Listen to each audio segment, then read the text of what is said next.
He venido muchas veces a México, a la tierra de Guadalupe, por supuesto. Hace unos años, cuando empecé a venir, con dolor veía que los chicos de las escuelas no conocían la Cristiada.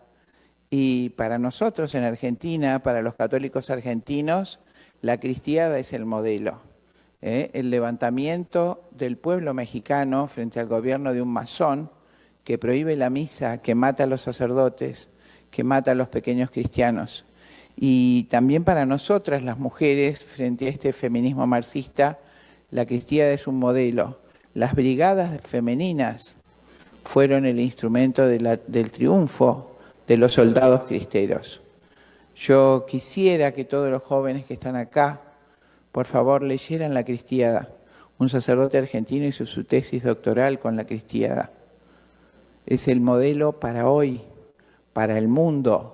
Es la nueva cruzada. No importa que nos maten. ¿Qué importa? Nada. Tenemos el cielo. ¿Cómo un argentino, un mexicano, por un miserable peso, por un cargo político, por vivir 5 años más en esta tierra, acepta toda esta iniquidad? Matar a los niños inocentes, darles dinero a estas feministas asquerosas, destruir los hogares, enajenar el patrimonio para que nuestros pueblos queden esclavos.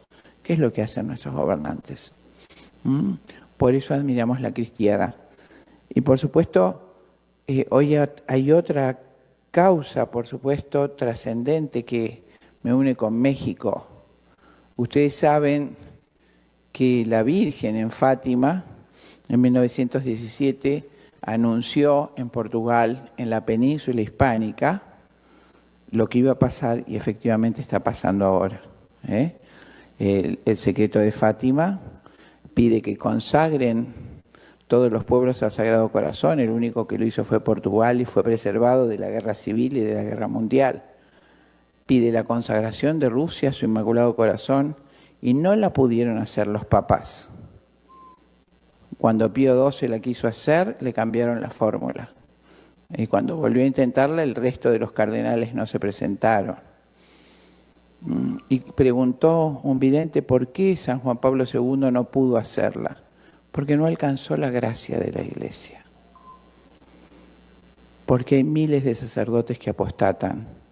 Y porque la mayoría de los católicos que integran la Iglesia son falsos católicos. Se es católico de una sola manera, cumpliendo los mandamientos, honrando a nuestro Dios y por supuesto respetando la vida. Cuando el Señor puso al hombre en el paraíso y lo hizo varón y mujer, solamente le dijo 2 cosas. Haz lo que quieras, come lo que quieras, pero yo te digo, yo soy el dueño de la vida y yo te digo lo que está bien y lo que está mal. Hoy el hombre se ha arrojado la violación de ese mandamiento inicial del Génesis. Cuando el Señor arroja al hombre del paraíso, porque comió simbólicamente del árbol de la ciencia y del bien y del mal, osó decir lo que está bien y lo que está mal, reemplazando a su Dios. Quiso como hoy poner su propia ley. Yo soy mi cuerpo, yo hago la ley, yo mando el aborto. Y por supuesto cuando lo expulsa del paraíso, dice el Génesis que puso un ángel con una espada de fuego, no sea que coman del árbol de la vida y vivan para siempre. Por favor, querido cristiano, escucha con tus oídos del alma. Dios nos hizo eternos nos hizo inmortales cuando lo puso Adán y Eva. Eso además ha sido demostrado por un gran médico que fue premio Nobel, que fue Alexis Carrel. Si tenemos tiempo, luego les comento ese experimento en 1912. Él quiso que viviéramos para siempre. Tenían los padres, nuestros primeros padres, los dones preternaturales y eran inmortales. La muerte y la enfermedad son producto de ese pecado original. Entonces, ¿cómo puede decir, no sea cosa que coman del árbol de la vida? No sea cosa que hagan lo que están haciendo ahora, que se crean dueños de la vida manden matar al inocente, en nombre de una falsa piedad maten a los ancianos y a los enfermos con la eutanasia, que la están haciendo en todos nuestros hospitales. Cuando un paciente viejito ocupa esa cama demasiado tiempo, sencillamente con psicofármacos le dicen no, para que esté más tranquilo. Ese famoso coma farmacológico, para que se muera lo antes posible. En la mesa de trasplante, queridos amigos, de millones de mesas de trasplantes, el donante está vivo. Por eso San Juan Pablo II habló de la cultura de la muerte. Eso es lo que el Señor temió. No sea que coman del árbol de la vida y vivan para siempre. Vivan para siempre, simbolizando que queremos aferrarnos a esta vida. Rockefeller, un hombre del demonio si lo hubo, Rockefeller IV murió hace pocos años con 8 trasplantes de corazón. Y los principales donantes eran de los campos de concentración chinos, porque si no funcionaba otro, venía otro y otro. Esa es la imagen que el Señor usó. Y eso es lo que está haciendo el hombre hoy. Pretende decir quién vive y quién no. En la mesa de trasplante discutí con un médico. Es pública mi discusión en televisión, está en internet. Un trasplantólogo que va a misa y comulga. Y me dijo, bueno, pero digo, ¿vos estás seguro que podés jurar bajo riesgo de condenación eterna que el paciente está, que el alma de ese paciente no está? No puedo jurar eso ni nada, pero es transformar algo inútil en algo que sirva. Esa es la figura del Génesis. Él cree que es más útil el corazón de esa persona en esa y en esta no. Y ustedes saben que a lo mejor ese enfermo en coma tiene esos últimos minutos, horas o días para purgar su corazón ante el Señor y salvar su alma. Pero el doctor determinó que es un inútil y le saca el corazón y se lo pone a otro. Bueno, yo he pretendido en el librito último que traje explicado la usurpación de la medicina en manos de Satanás. Es el anteúltimo capítulo y el último es una pequeña conferencia que hoy les preparé, que es la visión apocalíptica, es decir, es una visión escatológica, el último tiempo, los últimos tiempos. ¿Cuál es nuestra misión de mujeres en estos últimos tiempos? La conferencia original se llamaba La mujer argentina y los signos de los tiempos, y por supuesto me refiero a la mujer y sobre todo a la mujer hispanoamericana. No terminé de decirles el porqué, pero las 3 figuras de la Virgen del Apocalipsis son la Virgen de Fátima, la Virgen de Guadalupe y la Virgen de Luján, Argentina. Misteriosamente el Señor ha querido hacer un triángulo apocalíptico. La Virgen de Luján tiene, como ustedes, tiene los rayos marcados en la espalda, los rayos de luz, la luna bajo sus pies, la corona de estrellas, igual que la Virgen de Guadalupe y la Virgen de Fátima. En este triángulo ha querido el Señor que se inicie el rescate de lo que es de Dios. Dios no nos pide el triunfo, nos pide el combate. Las heridas del combate.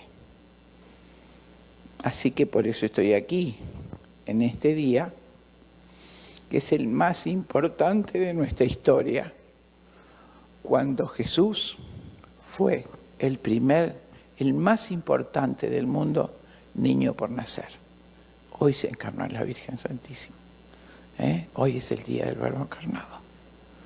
Así que bueno,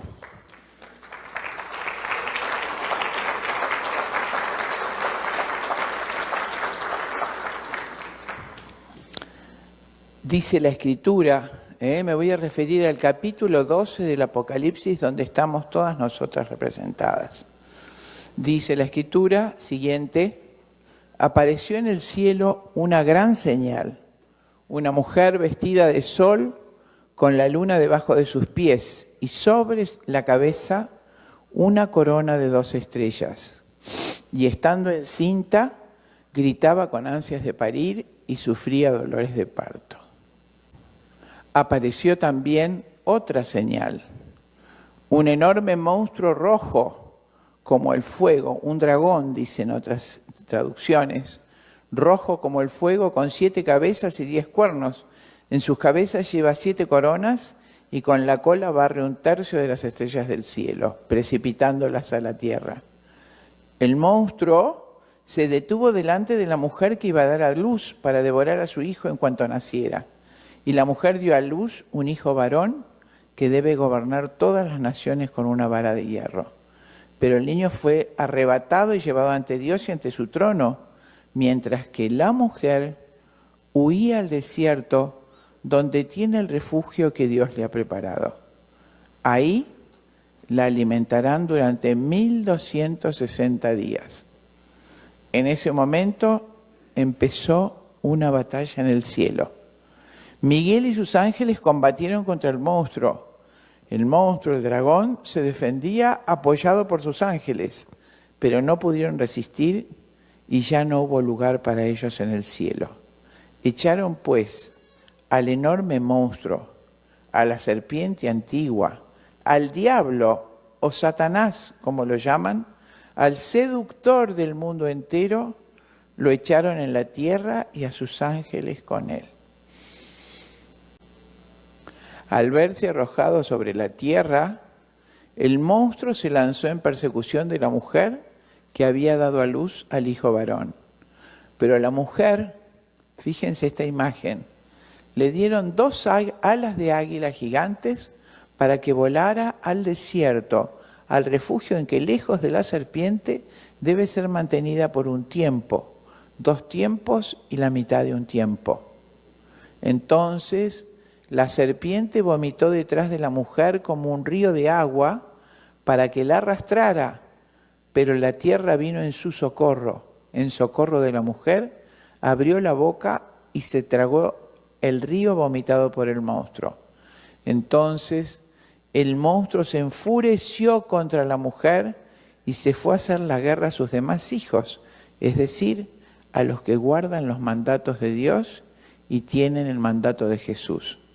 Y se quedó a orillas del mar. Apocalipsis capítulo 4. Quiero aclarar esta imagen, fundamentalmente de esta imagen que han escuchado 2 cosas. Al principio el monstruo arroja la tercera parte de las estrellas del cielo, son los ángeles caídos, que obran aquí el misterio de iniquidad. Particularmente, dice San Juan, fueron arrojados a la tierra. San Juan escribe el Apocalipsis ya ciego en la isla de Patmos con casi 100 años, ¿no es cierto? Él ve con los ojos del alma y nos avisa qué es lo que va a ocurrir en el tiempo parusíaco, pero también lo que va a ocurrir en ese momento. Es el lenguaje escritural, el tipo y el antitipo. En la escritura, el agua que va y viene es lo político, el poder, lo que cambia. Y la tierra es lo sólido, la roca, lo religioso, lo inmutable. Por eso esta figura se refiere exactamente a lo que pasa ahora y lo que pasó al inicio, la tentación del poder, de la política. Vean en la política de género, vean desgraciadamente a todas nuestras mujeres políticas, senadoras, diputadas, directoras de institutos políticos, hablan como varones, se sientan, se pelean por el poder. Soy empoderada. Eso es la política. Y fíjense cómo la mujer se refugia, la tierra va en su socorro, la fe, la religión, se abre para que se refugie en este último tiempo, en ese mundo interior de la oración y la sabiduría divina, para que el demonio no la devore.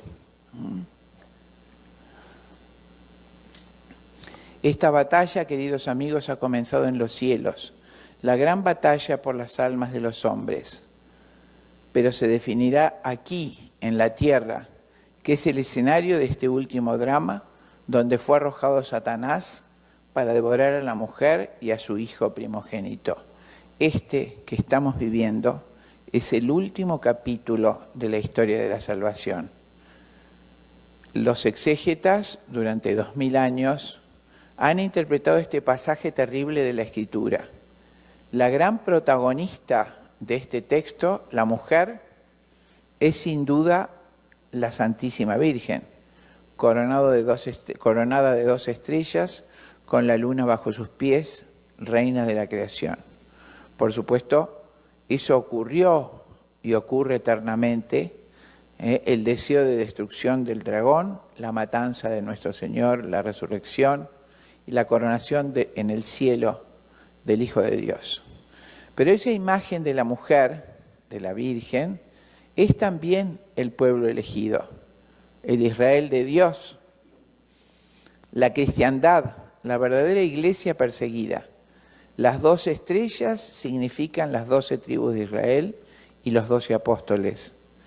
Y referida a este último tiempo, la mujer es sin duda la pequeña Grey, la iglesia verdadera y perseguida que huye al desierto. Esta es la otra imagen de la mujer. Desierto geográfico o desierto de nuestro propio interior.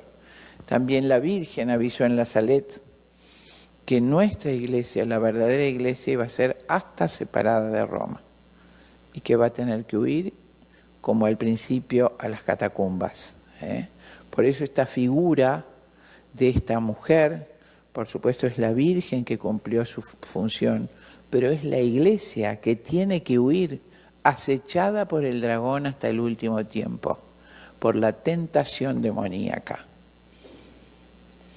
La fe escondida de la gran última persecución. Esta figura que está acá es justamente, queridas amigas, la Señora de la Luz, de la oración que ustedes acaban de traer para rezar. La fe escondida de la gran última persecución, la iglesia perseguida y oculta.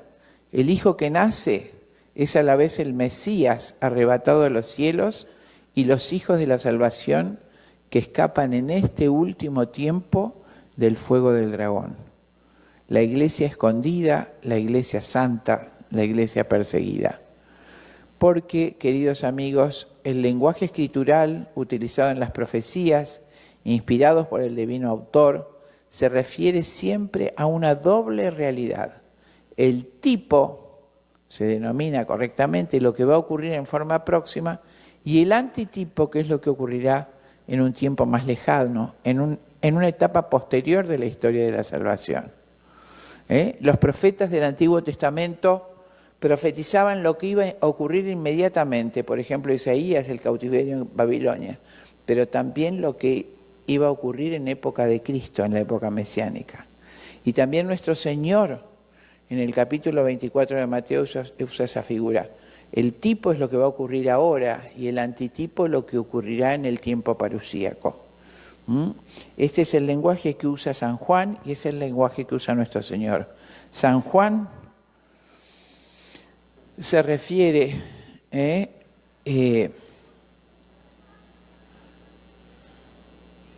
a ver si vuelvo para atrás. Esa misma profecía se refería también a lo que habría de ocurrir cientos de años después en otra etapa de la historia de la salvación, en la era mesiánica, cuando Cristo estuviera entre nosotros. Esta segunda alusión es la que se refiere a la profecía antigua como antitipo. Bueno, acá les puse unas imágenes de también el simbolismo de la Sagrada Escritura. Si ven en el medio abajo, es la última parte del capítulo 12 del Apocalipsis, como la bestia, el anticristo, se queda en el mar, a orillas del mar, viene del agua y es político, y aparece una bestia de la tierra, de la religión, de nuestra iglesia, que hará que adoren al anticristo. Y allí está, por supuesto, la imagen que usa Moisés: nos salvaremos mirando al árbol de la cruz. En ese momento Moisés se refiere a lo que el pueblo de Dios tenía que hacer para salvarse de las picaduras de las serpientes. Miren esta cruz que enarbola una serpiente y serán curados de su veneno. Y se refiere a ese otro madero al que tenemos que mirar en este último tiempo, el crucifijo de nuestro Señor, para lograr nuestra salvación. También en el Nuevo Testamento, en el capítulo 24 de San Mateo, el Señor usa este mismo estilo escritural. Recuerden que dice, de esto que ven no quedará piedra sobre piedra. Hay de las que estén encintas o amamantando. Los que estén en el terrado huyan, no vuelvan a buscar sus pertenencias, huyan a las cuevas, a las montañas. De esto no quedará piedra sobre piedra. Así, Él se refirió a dos realidades. A la realidad inmediata de la destrucción de Jerusalén, de todo el pueblo judío por Roma, como castigo al deicidio, y a lo que ocurrirá en este último tiempo. El tipo, lo inmediato y el antitipo. Así como Cristo lo definió, así fue la destrucción de Israel. El general Tito Livio pasó a degüello a todos los habitantes de Jerusalén, mujeres, niños, bebés, ancianos, no quedó nadie. Solo se salvaron los que huyeron a las cuevas de las montañas. Por supuesto, a partir de ahí se produce la migración del pueblo de Israel, que va a ser en dos etapas. La primera, 11 tribus de Israel. Hasta hoy, el pueblo israelita se organiza políticamente de acuerdo a las 12 tribus, ¿no es cierto? Los 12 hijos de Jacob. 11 de esas tribus huyeron por el mar Mediterráneo. Cuando Roma los destruye, empieza la diáspora, el castigo que Dios le inflige, porque fue un pueblo preparado para recibir al Mesías, y no solo no lo reciben, sino que lo matan bajo tortura. Y eso, por eso la diáspora, por eso la dispersión, el castigo, la destrucción de Israel, que es lo que anuncia el Señor en Mateo 24. 11 tribus entonces se van por el mar Mediterráneo y llegan a España, colonizan. En hebreo antiguo España se dice sefarad. Los sefaradíes van a colonizar España, se van a establecer en España. Y una tribu, dice la historia, que fue la tribu de Dan, se perdió de esa primera huida y entonces se introduce en Europa por el Cáucaso y va a colonizar el Volga, en la zona que hoy conocemos como Alemania. Alemania en hebreo antiguo se dice Askenaz.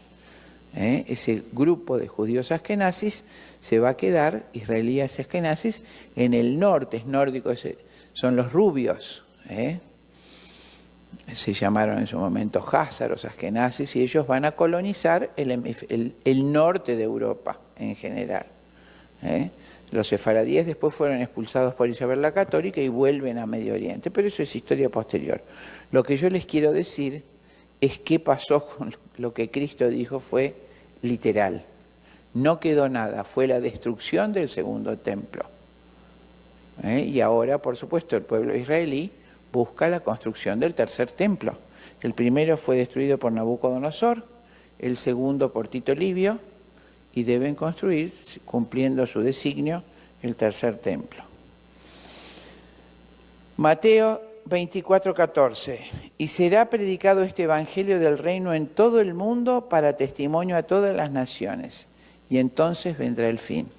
Yo creo que muy pocos lugares del mundo han quedado sin que llegue el evangelio. Que lo hayan aceptado o abrazado es otra cosa. Pero la orden, por ejemplo, actual de San Elías, que hizo el padre Hayton, también argentino, tiene solo el carisma de llevar el evangelio a donde nunca fue predicado. Empezó por el Tíbet, pero es una historia hermosa y heroica, como suele ser la historia de nuestra Santa Iglesia. Bueno, también en el Apocalipsis San Juan utiliza este misterioso estilo escritural, la figura de la mujer con dolores de parto y su hijo. Cristo, el Mesías, arrebatado de los cielos, constituye el tipo, es decir, lo que ocurrió en vida de San Juan. La Virgen asunta al cielo y coronada de estrellas, como reina, la elección y el premio de los profetas y los apóstoles. Eso ocurrió en vida de San Juan. El antitipo, en cambio, de lo que escribe San Juan, se refiere a este otro dramático y heroico acontecimiento. La última iglesia, hostigada y perseguida, que se esconderá en el desierto ante la persecución de Satanás y de su ejército. El pueblo fiel que estará en el mundo, pero no será del mundo. El aparente triunfo del mal en lo político y en lo religioso es sin duda el misterio de iniquidad, el mal obrando en el mundo hasta el último tiempo, hasta el advenimiento de Cristo Rey. Quiero decirles que es usada en esa figura una frase que a mí hace muchos años me hizo pensar mucho: le será dado a la bestia luchar contra los santos y ganarles. De esa reflexión uno ha estudiado tanto, siempre mi estudio de historia fue guiada por el tratar de entender la palabra de Dios y la historia de la salvación. La revolución anticristiana tiene varias etapas. La primera se inaugura con el levantamiento de Lutero, que tiene que ver con todo lo que estamos viendo ahora. Lutero se levanta contra el fundamento del accionar cristiano. Dice temerariamente: no nos salvamos por la fe, no nos salvamos por las obras, nos salvamos por la fe. Recuerdan todo el Evangelio. El Señor: no guarden riquezas que la comen la polilla y el orín. Hagan buenas obras que serán tesoros que tendrá mi Padre Celestial en el cielo. ¿Lo recuerdan? Y la causa de muerte del Señor fue, fuera del designio sobrenatural de nuestro Padre Dios, fue la lucha con los fariseos, porque el pueblo judío había caído 400 años antes cautivo en Babilonia. Allí aparece la secta de los fariseos, contaminada con la religión oriental, y adquiere un criterio contrario al principio de Dios con el que había sido fundado el pueblo de Israel y los mandamientos de Moisés, que, decían los fariseos, estamos predestinados para salvarnos. ¿Y cómo es la predestinación? ¿Cómo se ve? Porque yo soy rico y poderoso, dice el fariseo. ¿Se acuerdan en la parábola? Adelante, gracias Señor que soy rico, que doy el tercio, el diezmo de la hierba buena, que esto, que aquello. El signo para ellos de la predestinación divina era la riqueza y el poder. No soy como ese publicano miserable que está allá, pecador. Y ese ciego, ¿por qué estás curando a ese ciego? Que es ciego porque es pecador, él y sus padres. ¿Y Cristo qué le dice? No es pecador ni él ni sus padres. Es ciego para la gloria de Dios. Y está curando a un paralítico, y también dice lo mismo, ese paralítico que es pecador. ¿Cómo? ¿Qué autoridad tenés? Pues es más fácil para ustedes, es más fácil esto que decir te perdono tus pecados. Entonces, para que vean que el Hijo del Hombre tiene poder sobre la vida, toma tu cabilla, levántate y anda. Les muestra en todo momento a los fariseos que todos son hijos de Dios y que no es el sufrimiento terreno. Fueron justamente las lecturas de estos días. No es el sufrimiento terreno signo de que Dios nos odia, todo lo contrario. Con la santa que ustedes tienen, Santa Conchita, saben bien que muchas veces el sufrimiento es el signo de la predestinación divina. Pero justamente el maestro de Lutero, volviendo al siglo XVI, era un fariseo, Neri, y le enseña todo lo contrario a lo que enseñó Cristo. Y él se levanta diciendo: no nos salvamos por las obras. Es decir, yo no tengo por qué hacer caridad, no tengo por qué ayudar a los pobres, no tengo por qué ser continente. Él era un sibarita, le gustaba mucho tomar y comer, y muere así. La muerte de Lutero es horrible. Se emborracha y le explota prácticamente el tubo digestivo. Pero fue ocultada la muerte de Lutero. Él inicia ese levantamiento contra la palabra de Cristo. Y unos años después, Calvino, seguidor de Lutero, dice: el signo de la predestinación divina es la riqueza y el poder. Nosotros somos ricos y poderosos, somos la raza elegida, somos el Israel de Dios. En ese momento, queridos amigos, empieza el racismo, que no lo conocía la cristiandad. Por supuesto, muere Enrique VIII, asume como reina quien no era reina legítima, la hija bastarda que tenía con Ana Bolena, que ustedes conocen como Isabel I, y Thomas Cromwell, que es enemigo manifiesto de la Iglesia, destruye, mata a los sacerdotes, encadena, destruye los conventos. Es un desastre en Inglaterra, que era profundamente católica. La coronan como reina y ella abraza la religión calvinista. ¿Y qué consecuencias tiene? En ese momento, España, que hasta ese día era la reina de los mares y había hecho de Cristo todas las naciones, estaba regida por Felipe II, nieto de Isabel, y su armada invencible pierde contra Inglaterra. En ese instante, Inglaterra se hace dueña de los mares, dueña del mundo y dueña de esa religión calvinista y de ese racismo. Entonces Isabel manda a cazar con Z, los individuos de raza negra a las costas de África durante 500 años. Para ellos, calvinistas, esas personas no tenían alma, ya estaban predestinados. Los pobres, los miserables, todo esto que yo les explico es lo que va a regir el movimiento abortista del siglo XX en Margaret Sanger y el feminismo marxista.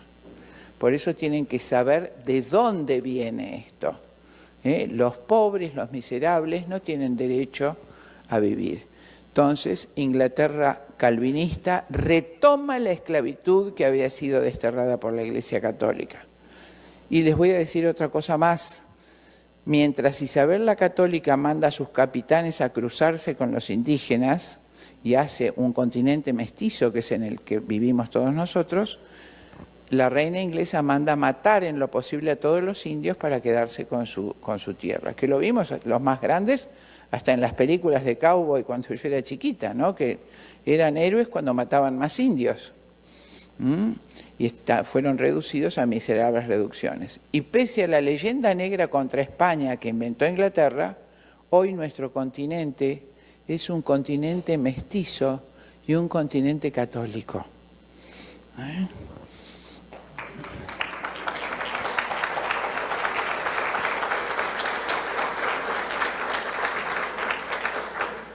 Pero además, queridos amigos, hay otra lectura de la imagen del Apocalipsis.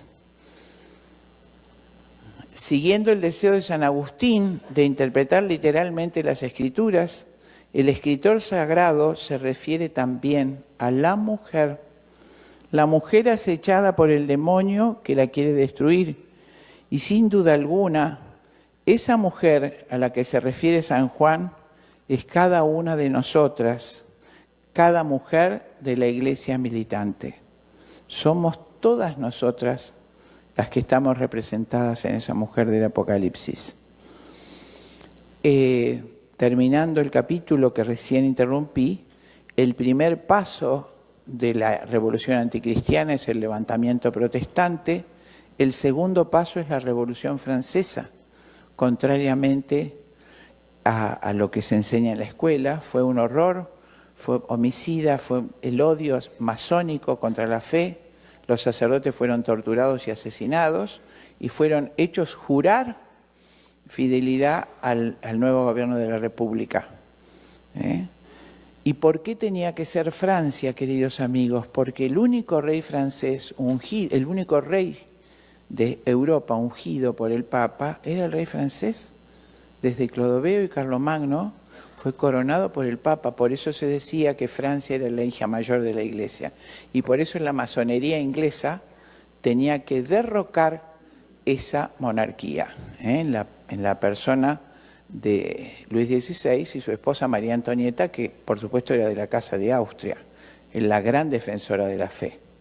Y por supuesto les aconsejo que lean La nave y las tempestades, que es la historia de la salvación del padre Sáenz, Alfredo Sáenz argentino. Los 3 tomos de la Revolución Francesa son cortos, y el levantamiento final de los cristianos, que es la figura de la cristiada. Los cristianos se levantan contra el gobierno revolucionario que asesinó miles de monjitas y sacerdotes. Las carmelitas las degolló a todas, ellas fueron cantando el cadalso. Se levanta el pueblo de la Vendée y ganan la batalla igual que la cristiada, pero tienen misericordia, los perdonan, vuelven a sus lugares, se rearman y masacran a todos los católicos que se habían levantado. Muy parecida a la cristiada mexicana años después. Es la segunda etapa. Y nosotros estamos esa segunda etapa de la imposición del liberalismo, que eso merece otra conferencia un día. El liberalismo es un pecado, no se confundan, que va a engendrar necesariamente al comunismo. Y la última etapa es la instalación del comunismo, que que es lo que avisó la Virgen en Fátima. Quiero que sepan que son los capitales liberales de Rothschild, Rockefeller, la corona británica, quienes financian y crean los movimientos marxistas, y nuestro destino, buscado por ellos, es someternos a todos a un marxismo cultural y un liberalismo económico. El feminismo es marxismo cultural. Muy bien, estamos en esta etapa. Siguiente. Bien sabe el demonio a quién debe destruir para impedir la obra redentora del Hijo de Dios. Dijo entonces el Señor Dios a la serpiente: por cuanto hiciste esto, maldita seas entre todos los animales de la tierra. Yo pondré enemistad entre ti y la mujer, entre tu raza y la descendencia suya. Ella quebrantará tu cabeza y tú acecharás su calcañar. Génesis capítulo 3. Y esta palabra de Dios se cumplirá eternamente porque es eterno quien la pronuncia. Siempre, queridas mujeres, seremos acechadas antes que el hombre por el demonio. Así como al principio de los tiempos Satanás destruye al paraíso y al hombre mismo al tentar y destruir a la mujer, también al fin de los tiempos tratará de destruir al hombre y a las almas, tentando y destruyendo a la mujer. Indudablemente es la Virgen Santísima quien destroza la cabeza del demonio al ser la madre del Redentor y sobre todo al acompañar a su Santísimo Hijo hasta el último instante de su tormento en la cruz. Y es también cada mujer que con su sí, con su hágase en mí según tu palabra, ayuda a concretar en cada hombre la redención de Cristo.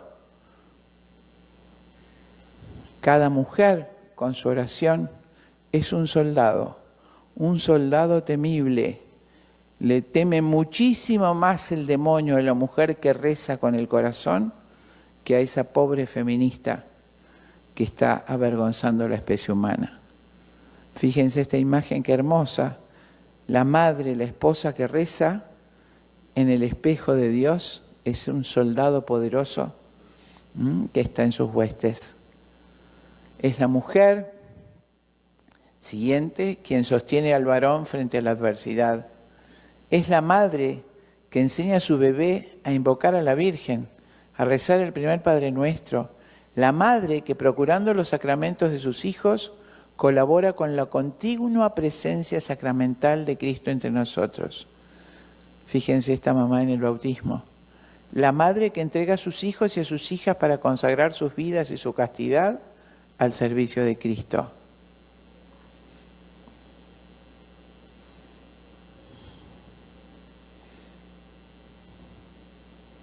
Fíjense qué hermosa esta imagen y también la siguiente, la familia cristiana. Fíjense ese templo que es la familia cristiana, rezando todos juntos el rosario, su papá, cabeza de la familia dirigiendo el rosario. Ese es el verdadero templo de la actualidad. Y a partir de allí se salvará el mundo. Y es también la mujer consagrada quien ejerce con entrega ilimitada la maternidad espiritual de cientos de jóvenes, de enfermos, de ancianos, de niños o de toda la humanidad mediante su oblación en los conventos de clausura o en el campo de misión. Silenciosamente nuestra iglesia, miren a la Madre Teresa, hay miles de monjitas misioneras en el mundo atendiendo silenciosamente los enfermos, los ancianos. Como bien contaba María, las monjitas de la Madre Teresa. Yo tengo la gracia de tener 2 hijas misioneras. Una de ellas hace 18 años fundó un leprosario en China comunista. Por eso sé muy bien lo que es el comunismo. Y es también, como les digo, la mujer consagrada, pero la mujer de clausura. ¿Qué males no habrán evitado las carmelitas con su oración constante y su desprendimiento del mundo? En verdad podemos afirmar que la oración de las carmelitas descalzas mueve el corazón de Dios. Nuestro Señor mismo le dijo a Sor Faustina Kowalska que almas como la de ella, además de consolar su corazón sacratísimo del desamor de los pecadores, detiene con su intercesión la ira y la justicia divina en favor de tantas y tantas almas que deberían ir al infierno. Y qué despreciadas son por el mundo de hoy. ¿Qué hacen esas monjas ahí adentro? Esas monjas que encierran su vida para rezar y alabar a Dios, esas son las que más mueven el corazón de nuestro Señor. Debemos decir claramente que siempre en la vida de toda mujer la realización plena de su oblación se concreta en el doble aspecto de esposa y madre, en sus dos posibles dimensiones, biológica o espiritual. Cuando la mujer abraza, las religiosas abrazan su vida religiosa consagrada, desposan con nuestro Señor. Y toda su vida es maternidad. No en vano, San Pablo al referirse al matrimonio lo llama el sacramento grande, figura de la unión de Cristo y su Iglesia. Y acá quiero aclarar otra cosa también, especialmente a los varones que me escuchan. Me ha parecido que el pecado más grande que emana de la lectura de la Escritura es el adulterio, porque en toda la Escritura, y especialmente en el Apocalipsis, el Señor iguala el adulterio con la idolatría. Dice de la mujer de la falsa iglesia que gobernará el último tiempo, prevaricó, adulteró con los reyes de la tierra. En todo, adulteraste con otros dioses. Entonces, cuidado, porque muchas veces los varones desprecian ese acto de adulterio como si fuera un pecado menor. Y ese adulterio quiebra a veces para siempre la unidad de ese hogar.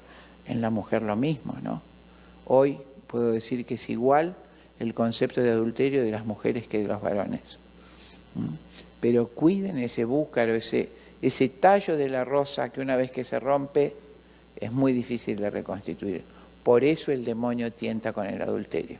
Y a eso se refería María y se refería Brenda, la vestimenta de las mujeres. Muchas veces no se dan cuenta las mujeres grandes y jóvenes que con esa vestimenta provocativa están incitando a los varones al pecado y al adulterio a muchos varones casados. Ojo con la vestimenta. Pero ahora vamos a volver al coprotagonista de la dramática historia, al dragón, la bestia, Satanás, quien ha sido arrojado a la tierra por un breve tiempo más. Él sabe que es su última oportunidad y sabe también, como al inicio de los tiempos, que destruyendo a la mujer destruye la creación. Y lo que es peor, la obra salvífica por la cual nuestro Señor derramó hasta la última gota de su preciosísima sangre. El dragón es sin duda el Señor del mundo, como dice aquel maravilloso libro de Benson, que como bien lo llama el autor, es el mono de Dios. Es quien quería imitar al Creador, pero en realidad es una mera, horrenda caricatura. Por supuesto, el príncipe de este mundo ejerce su principado o reino en este ámbito intraterreno, es decir, que se consolida, como de hecho vemos que realmente acontece, por medio de un poder políticamente hegemónico, con sede en el hemisferio norte, omnipoderoso a través del dinero y omnipresente a través de la televisión y de las redes. Con la tecnología a su servicio, controla naciones y familias. En verdad, es raro el hogar donde no exista la televisión con su poderosa transmisión de corrupción e indignidad. Y qué fácil resulta, mediante este artefacto, cumplir la más abominable acción, la que mereció de Cristo la terrible sentencia.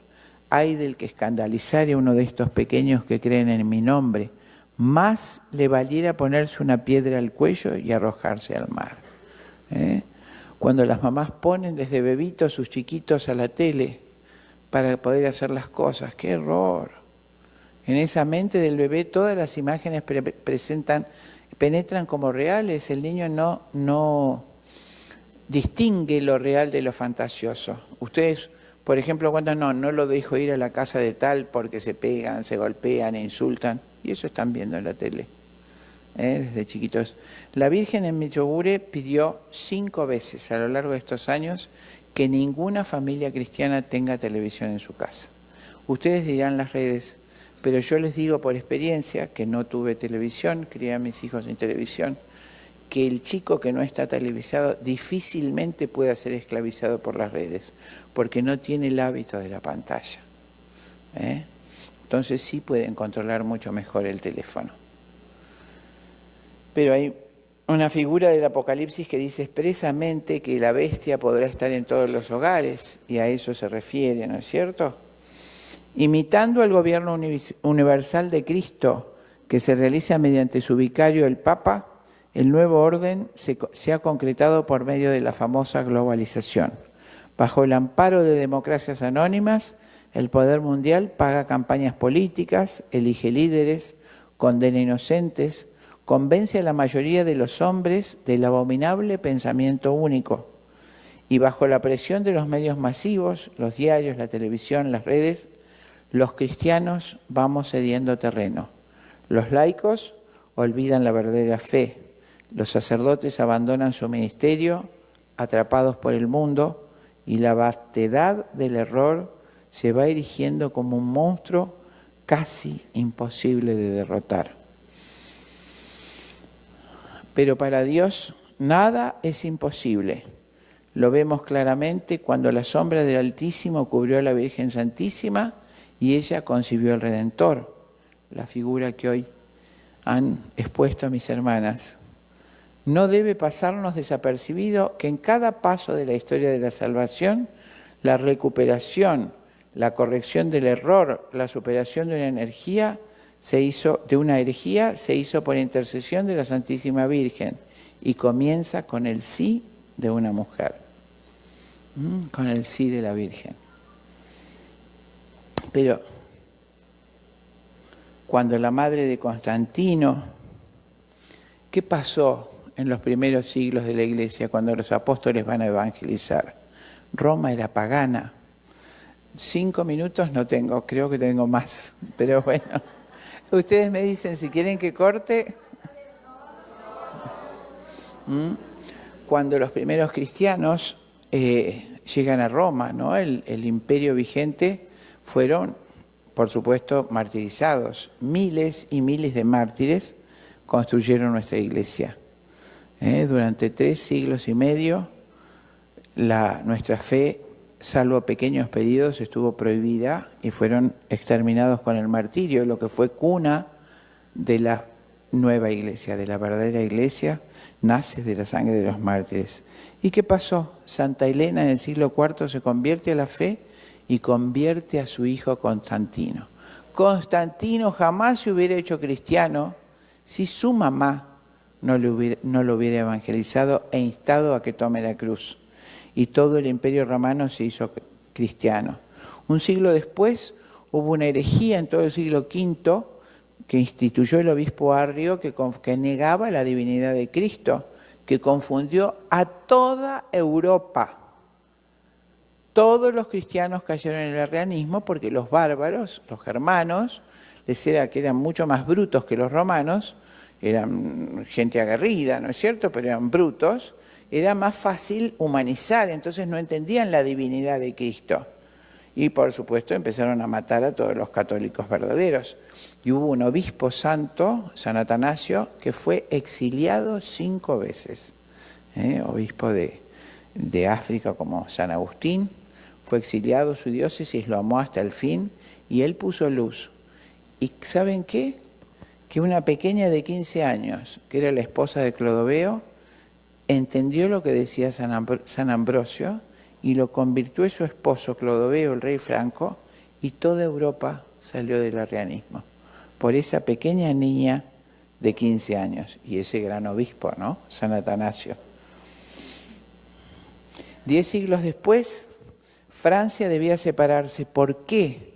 Ustedes saben que la voluntad divina siempre es la unidad y Francia e Inglaterra y toda la zona de media de Europa, se había constituido en un solo reino cristiano. Inglaterra hablaba francés antiguo. En realidad fue así. Julio César colonizó toda Europa. En el siglo I coloniza Britania, o sea que Inglaterra era católica. Hispania, todas fueron las provincias que instituyó un hombre extraordinario que fue Julio César, sumamente generoso. Germania, Francia, que era Galia. Pero luego en el siglo IV vinieron, y V, las hordas de los bárbaros y, por supuesto, descristianizaron toda Europa. Entonces, Inglaterra volvió al paganismo. Y este rey Clodoveo hace, después de ese desastre que se destruye todo lo que Roma había sembrado el cristianismo, menos las abadías benedictinas. San Benito, en el siglo V, crea su famosa congregación, los benedictinos, y en eso el hombre antiguo, a pesar de ser bárbaro, respetaba lo religioso. Entonces las abadías extendidas por Europa, donde los monjes benedictinos habían guardado con sus copistas todo el saber griego y romano en sus bibliotecas, fue respetado por los bárbaros. Pero el resto fue arrasado, también Inglaterra. Entonces el rey Franco fue Clodoveo en el siglo V y en el siglo IX el gran Carlomagno, Carlos el Grande, que rehace el imperio romano germánico. Toda la Galia, toda Germania incorporada a Roma, se hace un gran imperio. Y un hombre francés, Guillermo el Conquistador, en el siglo IX se cruza a Inglaterra y cristianiza de nuevo Inglaterra. Esa dinastía va a ser la dinastía de los Plantagenet, que va a parir en el siglo XIII al gran Ricardo Corazón de León, Ricardo III, que va a ser el rey cruzado.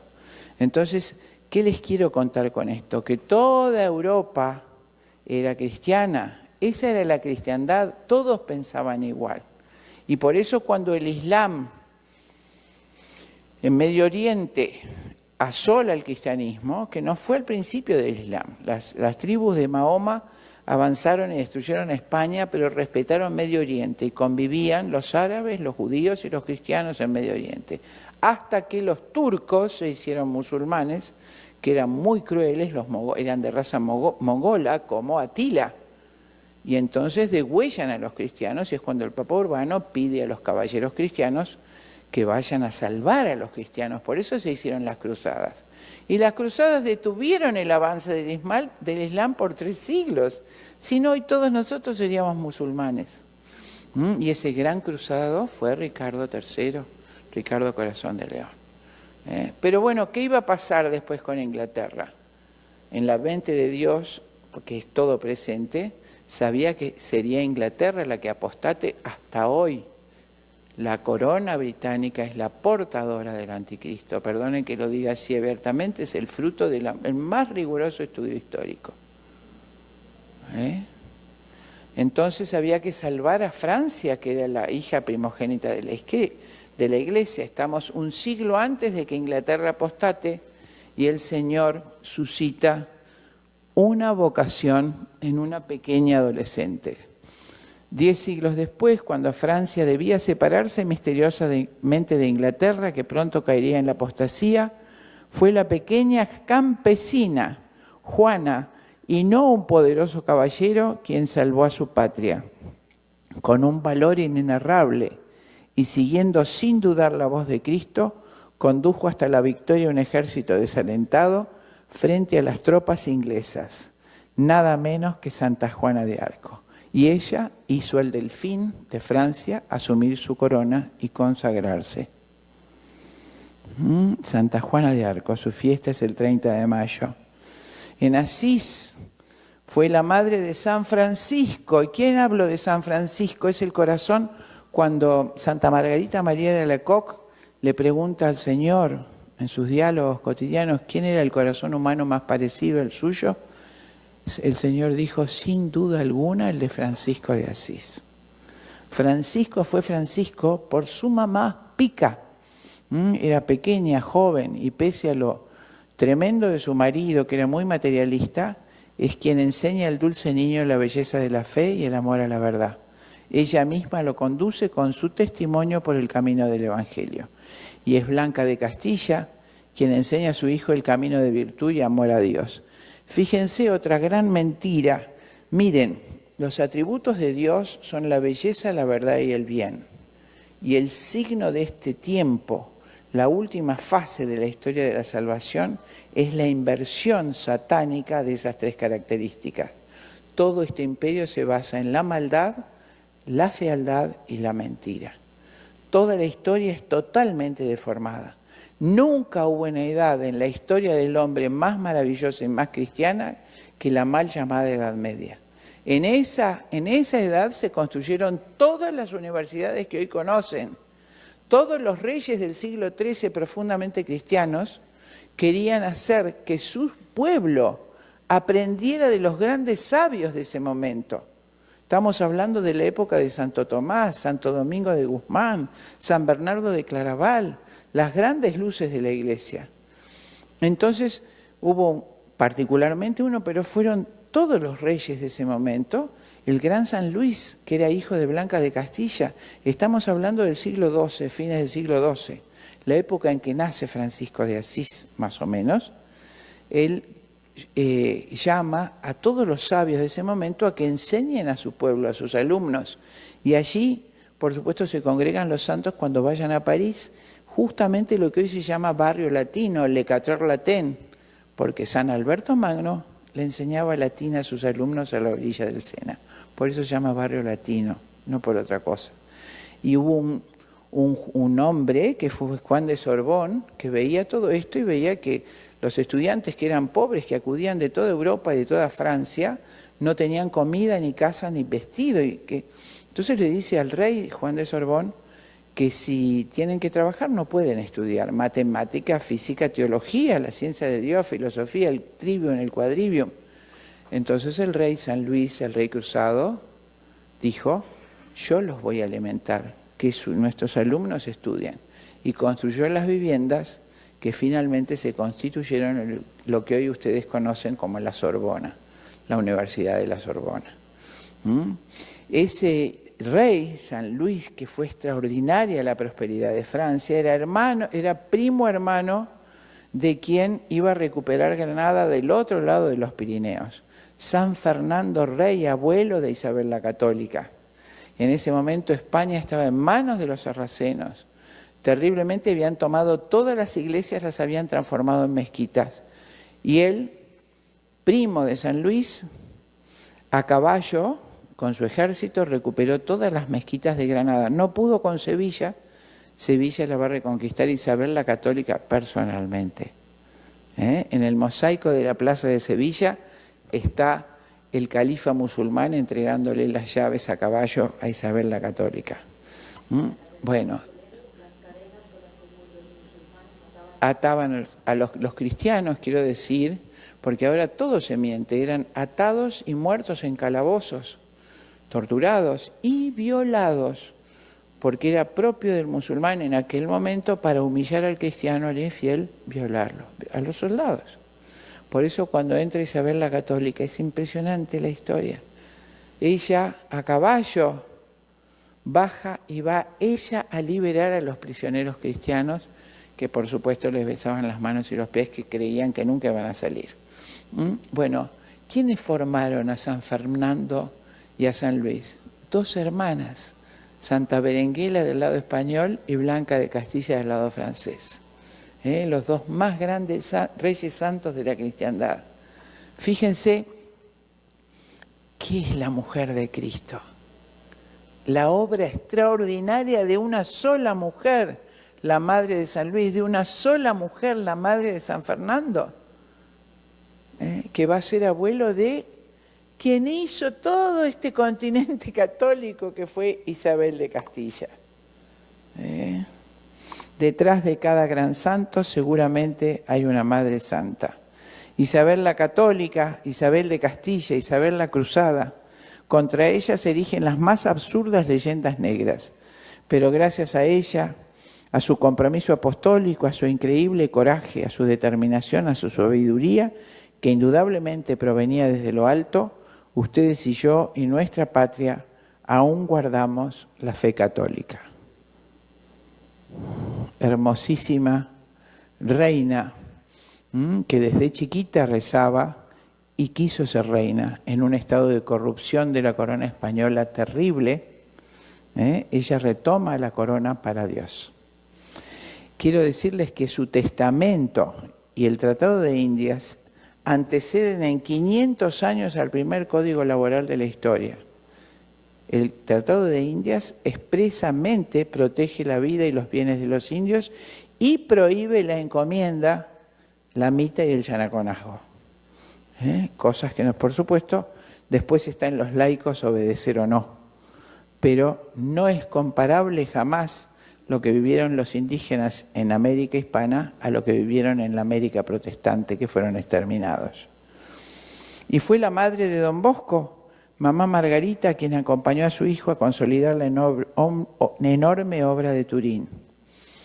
Turín, Don Bosco, los salesianos que han evangelizado mi pueblo, la Patagonia. Yo formé con mis primas el primer batallón de exploradoras de Don Bosco mujeres, porque en ese momento eran todos varones, en 1970 en mi ciudad. Y la madre de San Francisco de Sales, que con sus 15 años, enseñó al niño con la entrega de su vida y su ejemplo la más ardiente caridad. Y finalmente, la madre de Karol Wojtyła fue quien hizo posible con su sí la existencia del Papa que desenmascaró al comunismo y al diabólico poder mundial, quien afirmó el 2 veces milenario magisterio de vida de nuestra Iglesia militante frente a la globalización de la cultura de la muerte. ¿Y por qué digo con su sí? Los médicos en ese país ya tomado por el comunismo la querían obligar a abortar. Y ella dijo sí a la vida, se fue, y fue el Papa Juan Pablo II. Y gracias a él nosotros emprendemos esta batalla de la vida. Coincide todo su ejercicio de magisterio en este tema en cuanto yo empiezo como médica a ver los abortos y a recoger como médica legista los restos de los abortos en las palanganas. Y allí, por supuesto, leí la encíclica de este Papa, Evangelium Vitae, y supe que tenía que hacer lo que estoy haciendo hasta hoy. Para perpetuarse en el poder y asegurar el bienestar y placer del 25% de la población mundial, esto lo dijo Juan Pablo II, ubicada en Europa y en Estados Unidos, el gobierno mundial necesita recursos materiales que yacen inexplotados en países periféricos como el nuestro. Petróleo, agua, minerales, territorios extensos y fértiles, ¿cómo obtenerlos? Fácilmente, imponiendo doctrinas políticas y económicas que permitan el fácil manejo de los mercados. En los pueblos más civilizados y dóciles se aplica el régimen neoliberal con algunas concesiones y prebendas, las democracias, las socialdemocracias, y para los pueblos más díscolos como Rusia, Argentina, Colombia, el marxismo, es decir, marxismo cultural y liberalismo económico. Pero más aún, en los países donde la resistencia ideológica de sus ciudadanos hace 40 años era muy marcada, como en Argentina, hubo que aplicar con mano de... Lo que pasa, si querés interrumpo, pero yo empecé a la 1:30, no sé cómo hacer. Si quieren que termine, dejamos el... Yo no tengo problema, pero no puedo hacer... Dura una hora mi conferencia, no puedo... Brenda, como vos digas, no sé. Yo empecé muy tarde, empecé cuando terminaba el horario. Como vos me digas, amor. Como ustedes digan. Sí, me sobran 30 minutos. Creo que me sobran 30 minutos. No, yo ya sabía cuando empecé que era 1:30, cuando había terminado el horario del salón. Pero bueno. ¿Sigo? En mi país hubo una gran resistencia ideológica. Siempre hubo maestros en las casas Cuando Inglaterra provoca la guerra de Malvinas, por supuesto lo hace expresamente porque ya la batalla de los cancilleres diplomática había sido ganada, toda Europa pedía que fueran liberadas, se terminaba el neocolonialismo. Entonces, en esa derrota por Malvinas, lo que se consigue con una capitulación de guerra es la esclavitud política. Entonces, nuestro país tiene que, por supuesto, acatar las normas como país derrotado, ¿no es cierto? Entre ellas los créditos y demás. Pero en ese momento, Jeremy Moore, el comandante de la flota inglesa, dice en su libro No Picnic, fui a comer un picnic 24 horas, matar a unos cuantos indios y volver, y encontré un ejército ferozmente patriótico y ferozmente entrenado que me hizo dudar de la legitimidad de mi presencia en el Atlántico Sur. Pero, ¿cómo fue? Dice, destruimos su economía, destruimos sus escuelas, nos olvidamos de los maestros en las casas. La Argentina tuvo la gracia de tener grandes sacerdotes, el padre Membiel, el padre Castellani, el padre Petit de Murat, el padre Alfredo Sáenz, que algunos de ustedes han conocido, está muy viejito, que formaron enorme cantidad de intelectuales que hicieron un movimiento muy grande de resistencia. Entonces a ese país había que aplicarle un régimen que se llama gramsciano. ¿Quién fue Gramsci? Antonio Gramsci fue el creador del Partido Comunista Italiano en 1921, que cae después en la cárcel de Mussolini, del Duce, en plena guerra mundial. Y allí, como los dos eran intelectuales y se respetaban, Mussolini le daba libros para que lea y él escribía. Y escribió los famosos cuadernos de la cárcel, que eran 7. Y allí dice en síntesis que la Iglesia durante 2000 años logró tener un sentido común. Todos piensan igual. Los mandamientos, los preceptos de la Iglesia, el magisterio lo compartió un niño que va a catequesis, una mujer analfabeta, una anciana y un doctor de la universidad. Tienen un mismo sentido común. En cambio, nosotros los comunistas, dice Gramsci, solo tenemos algunos seguidores en la universidad, pero el pueblo trabajador nos odia. Si nosotros logramos cambiar el sentido común de todo Occidente, cambiamos sus creencias por otras y convencemos a estos pueblos de que siempre ha sido así. Y usamos para eso los planes de estudio y los medios de comunicación masivos, la revolución armada no será necesaria. La revolución se hará sola. Nuestros países fueron sometidos por el gobierno mundial a un proceso gramsciano, donde en todos los planes de estudio se estableció hace ya varios años, después de la Segunda Guerra, todos los planes de estudio incluyen la leyenda negra contra España, por ejemplo, la leyenda negra contra la Iglesia. Todos los chicos, y ahora, por supuesto, la educación sexual contra el sexo, contra la procreación, contra el hombre mismo, contra la antropología verdadera. El bombardeo, entonces acá les puse todos los medios de comunicación, revistas, televisión, películas, redes, imbuidos de contenido dialéctico marxista. En todos ellos se destaca la maldad de los hombres de iglesia, se presenta a la Iglesia como una estructura de poder terrenal opresor y a los sacerdotes y monjes como pervertidos sexuales y neurasténicos. Siempre, según estas transmisiones, son malos. El bombardeo fue altamente efectivo. Hoy, ¿quién cree que la castidad es buena y necesaria? ¿O quién cree en el celibato o en la indisolubilidad del matrimonio? ¿Qué joven tiene una idea clara de la patria, de la familia, del orden, de la jerarquía? ¿Quién en la universidad cree en la existencia de una ley natural? Nadie. Pero la verdadera destrucción del orden tradicional católico se logra de una sola forma, destruyendo a la mujer en la mujer. La mujer es la transmisora de la vida y de la tradición. La mujer latinoamericana, en este caso, ha sido víctima del bombardeo de los medios de comunicación, de las películas, de las telenovelas, de los programas de estudio. El instrumento más perfecto de destrucción es el feminismo marxista. Entonces, 2 palabras resumiendo lo que ya explicó mi hermana Brenda y algo dijo María. Entonces, primero el liberalismo termina en la Revolución Francesa con la idea de Dios. Luego aparece el comunismo. Marx es producto de esa ideología. Marx y Engels crean lo que ustedes conocen como doctrina comunista. Juntos van a hacer el manifiesto comunista, y Engels, que era un poderoso intelectual, escribe el libro La familia, la propiedad privada y el Estado. En ese libro dice, entre otras cosas, que los dos obstáculos para impedir la imposición mundial del comunismo son la religión católica y la familia monogámica patriarcal. Mientras exista, dice Engels, la figura del padre de familia, del patriarca, es imposible borrar de la mente humana la idea de Dios Padre. Por eso hay que borrar del mapa la figura del padre de familia, del patriarca. Por supuesto, ellos saben que la transmisión de la religión católica se hace por la madre. Ellos son israelíes y por supuesto tienen la veneración de la madre.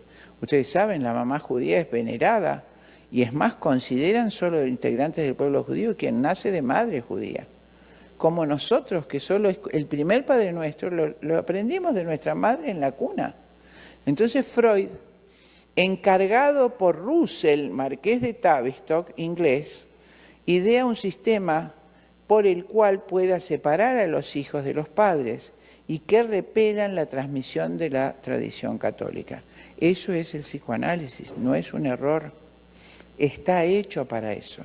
La deformación del mito de Edipo, escrito por Sófocles 500 años antes de Cristo, está hecha a propósito, donde Yocasta es transformada en una madre horrible que lo quiere matar, que lo castra, que lo quiere poseer, y el padre indiferente. Entonces Edipo tiene que liberarse de la madre y de todo lo que ella le transmite y matar al padre, como Edipo mata a Layo en la tragedia de Sófocles. Matarlo psicológicamente, rechazar todo lo que venga de los padres. En 50 años de psicoanálisis se terminó la transmisión de la tradición católica. Y por supuesto, mi país urgente había que marxicizarlo. Entonces, ¿qué hacen ellos para...?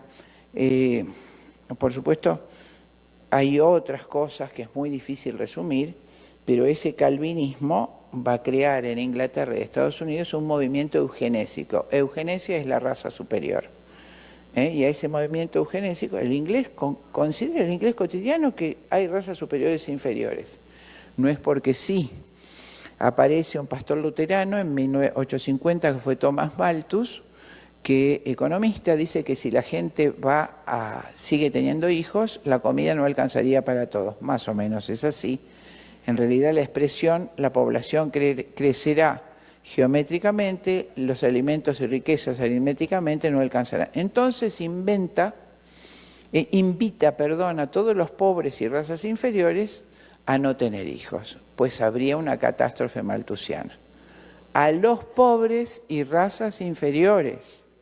Darwin, que era el gran admirador de Malthus, además de plagiar la idea de la evolución de Lamarck, no la inventó él crea el concepto de raza superior que no existía en la biología ni en la clasificación de Linneo, que es la que yo estudié. Hay especies distintas.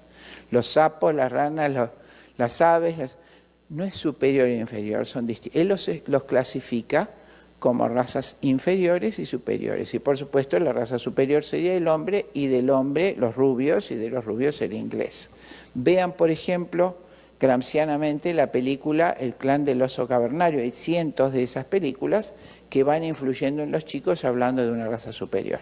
En su libro, El origen de las especies, al final dice: entre todos los hombres tiene que haber una lucha abierta y no se puede impedir a los mejores, con leyes o costumbres, tener el mayor número de hijos. En un futuro no muy lejano, las razas civilizadas, que no somos nosotras, reemplazarán y exterminarán a las razas salvajes del mundo entero. Eso es lo que dice Darwin.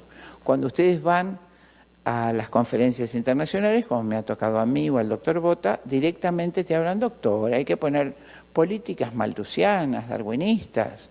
Los pobres no tienen que tener hijos. Entonces, en ese momento se hace un movimiento eugenésico al que van a pertenecer Rockefeller, Rothschild, Harrison, los varones del robo, Ford. y las grandes coronas europeas. Y, por supuesto, Rockefeller va a regir prácticamente el gobierno mundial durante varias décadas y crea la necesidad de establecer el aborto en nuestros países como medio de exterminio de las razas inferiores. Entonces crea lo que se llama conferencias internacionales en distintas instituciones. Hace el Fondo de Población de Naciones Unidas, que va a controlar cómo se va globalizando el aborto en conferencias cada 10 años, que se llaman Conferencias de Población y Desarrollo. La primera en Bucarest, donde el presidente de mi país, Argentina, mandó una carta donde dice que la Argentina es una nación muy grande, que necesita habitantes de todas las razas y pueblos y que no aceptará políticas de control de natalidad. Ningún niño argentino será condenado por las leyes argentinas a la muerte. Por lo tanto, fracasó totalmente la conferencia, se levantaron 27 naciones africanas, Sudamérica, Asia, y fracasó la conferencia para Rockefeller. En ese momento, el secretario de Estado del presidente Nixon hizo un informe de 200 hojas que se llamó Implicancias del crecimiento poblacional para la seguridad de los Estados Unidos y sus intereses de ultramar. Esta es la verdad, queridos amigos, que hay abajo del feminismo.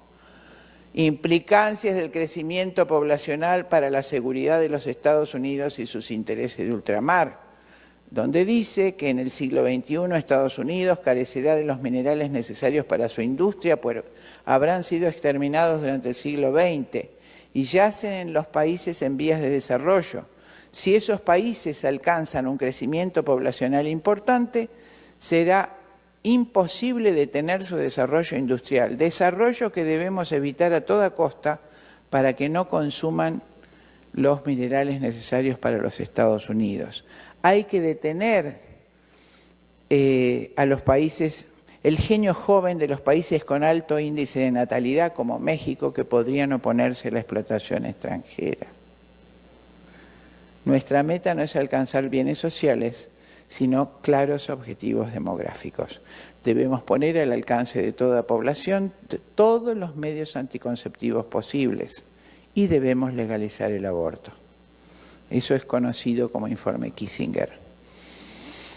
Bueno, entonces, ¿qué se crea?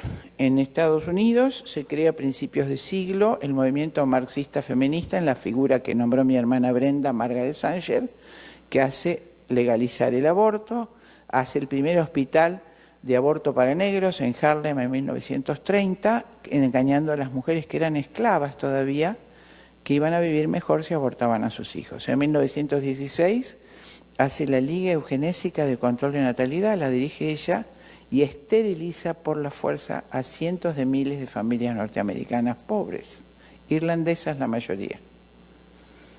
Y en 1952 hace la Planned Parenthood, IPPF, Instituto Federal de Planificación Familiar, que tiene 66.000 clínicas de aborto en el mundo, que lucra terriblemente, $400 el aborto con misoprostol, $800 el aborto quirúrgico, $1.000 el aborto con cesárea, y vende más o menos a $100 al mercado internacional de órganos los órganos de los niños abortados.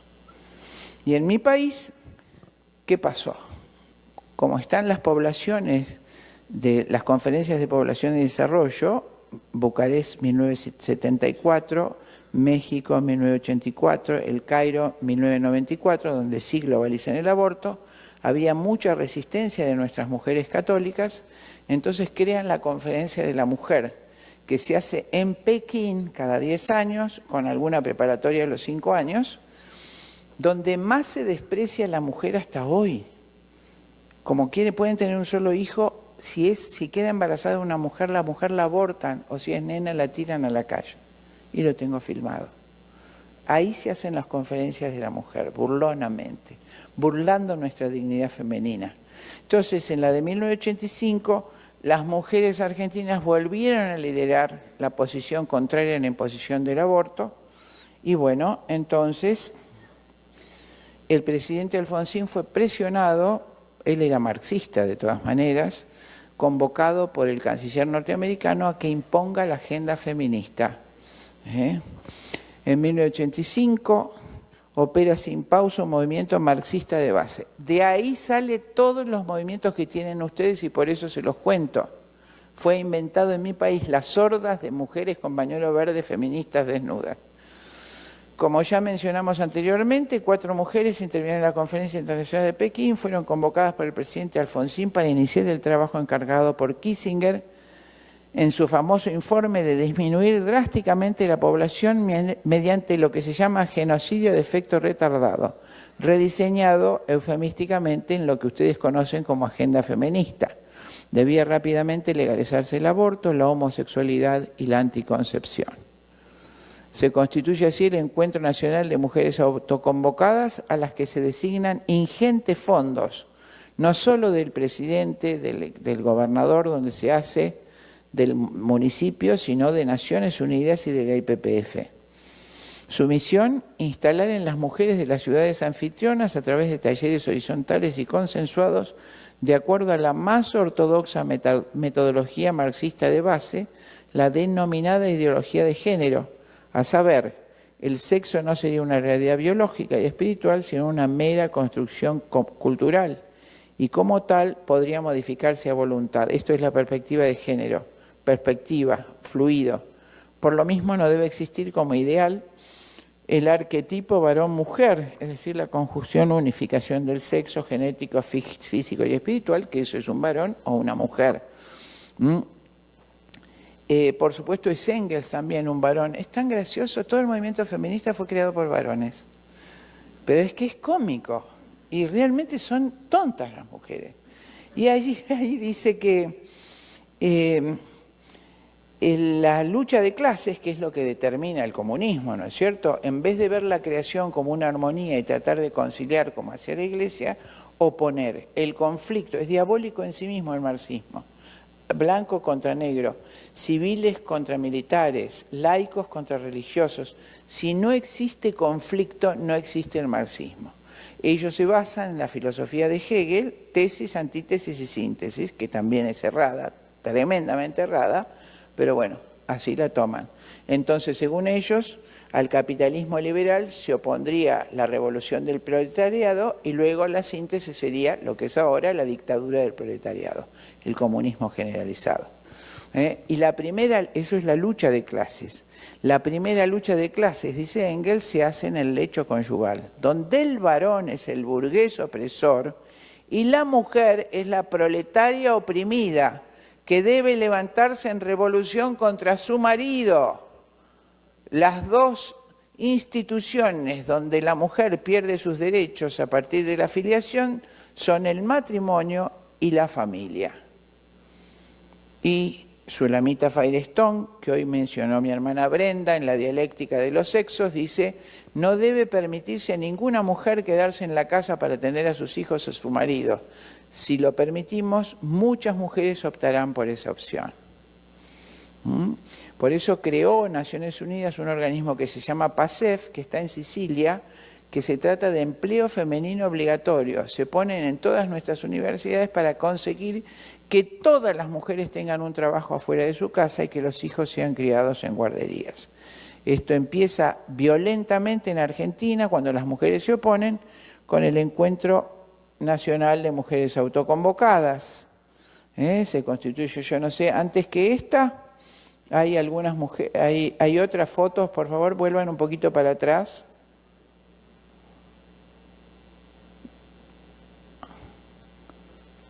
Acá, ¿ven esto? Esto es mi país. Pero qué raro, no hay una que avanzan todas las mujeres. Bueno, ahí está. Fíjense, las marchas, que por supuesto son 5.000 o 6.000, pero en todos los diarios dice 60.000, 70.000, y toman las fotos donde se las ven concentradas. Pero tienen todo el poder, por supuesto. Por el contrario, el sexo debería elegirse. Esto es la educación sexual, que también fue creada por una comisión que determinó el presidente Nixon. Se llama Comisión de Educación y Peligro de la Población Mundial. Y ahí dice, lo divide en 3 partes, ese documento, 1969, antes del informe Kissinger, que se divide, cómo controlar la población, era la obsesión de Nixon, se divide en 3 partes: cómo educar a la sociedad, cómo educar a los padres. Empieza diciendo, muchos padres se creen capaces de educar a sus hijos y no lo están, por eso el Estado debe asumir la educación. Y el tercer capítulo es bastante gordo, también tiene 200 páginas. El tercer tomo, capítulo, se llama Educación Sexual. Y en síntesis dice, hay que ofrecer a los niños opciones sexuales infecundas como la homosexualidad, el bestialismo y la masturbación. Textuales palabras del informe. En eso se basa la educación sexual, y es esta figurita que yo les pongo a la maestra actualmente, no sé en cuál está, a ver, ahí, mostrándose. Hoy en todo México, cuando yo vine hace 10 años, les advertí de esto y en general la gente no me creía. Hoy todos sus alumnos, todos sus hijos, sus sobrinos, sus nietos reciben esta educación, venciendo, como dice el informe, la barrera natural del pudor, para lograr prostituirlos. Bueno, seguimos. Esta ideología o perspectiva de género cumple 2 funciones. Por un lado, la destrucción de la familia tradicional, condición sine qua non para imponer un nuevo orden poblado de individuos solitarios a merced del sistema. No hay familia, y ya lo estamos viendo. Miles de personas solas que no tienen papá, mamá ni familia.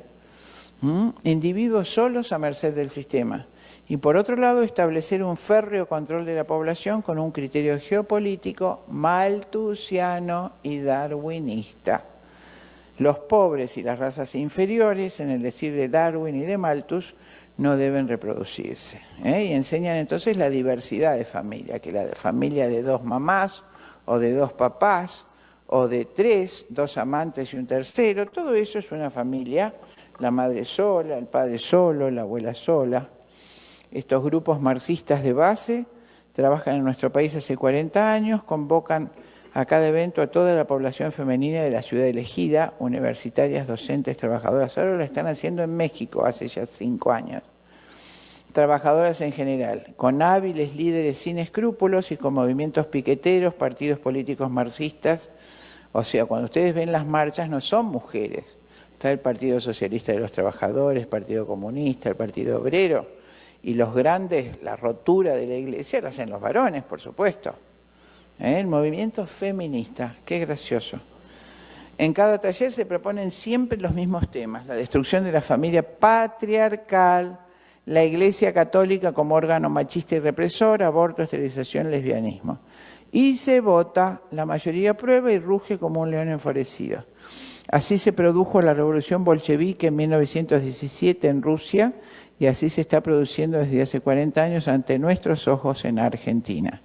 Y todo esto ante la mirada indiferente, a veces de una jerarquía eclesiástica adormilada y comandada por una sede entregada abiertamente a los requerimientos del mundo. Estado laico, trans. Hace menos de un mes hubo una marcha pro homosexual en Argentina y hubo obispos que llamaron a participar de la marcha. Hubo sacerdotes que refutaron, por supuesto. Frente a esto, es decir, aquello que advirtió Cristo en San Mateo, cuando veáis la abominación de la desolación sentada allí donde no debe, sabed que la hora ha llegado. Mateo 24:15. Ante esto, la pregunta que nos surge es, ¿qué hacer?